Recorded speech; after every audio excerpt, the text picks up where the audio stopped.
Ganito na itsura ng bahay ng pamangkin ko. Nagawa niya na.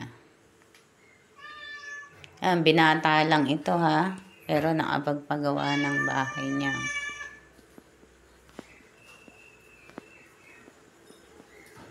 Ayan. Pati yung harap. Hindi pa siya tapos. May kisame na rin. Ayan o. Laki. Mag-isa lang siya. Tapos pinaliitan niya yung CR niya. Tama nga naman. Sobra kasi laki na CR.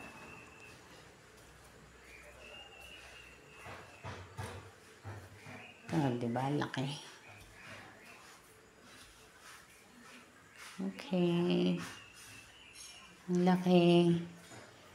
Puntahan natin yung taas. Pati yata taas. Pinagagawa na niya.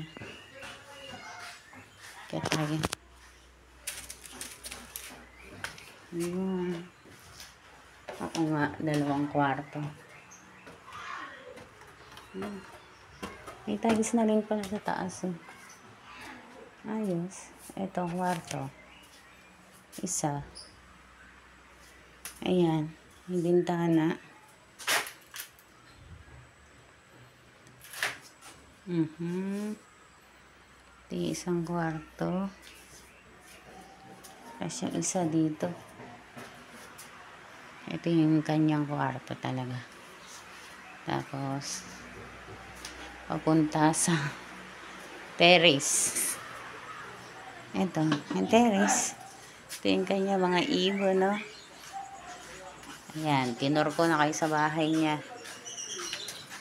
Saan kayo dumanag? Dito. Hindi na kayo kakain? Kakain. May dala kayong ulam? Wala. Ito na.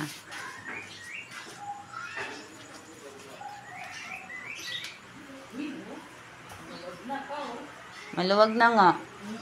Hindi kayo ba kayo nagpupunta rito para makita nyo?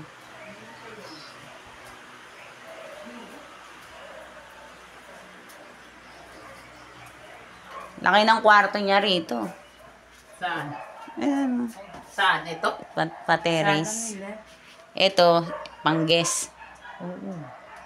Okay, oh. Ganito yung kay Dennis pagawa niyo. Pwede. May vacuum siya po. Yun na. Uy, makakahiram tayong vacuum. Ayan pala, vacuum. Cabinet ko. Gagawin yung ano ko. Cabinet. Cabinet. Sabi ko, Kasama mo dito. Yung cabinet.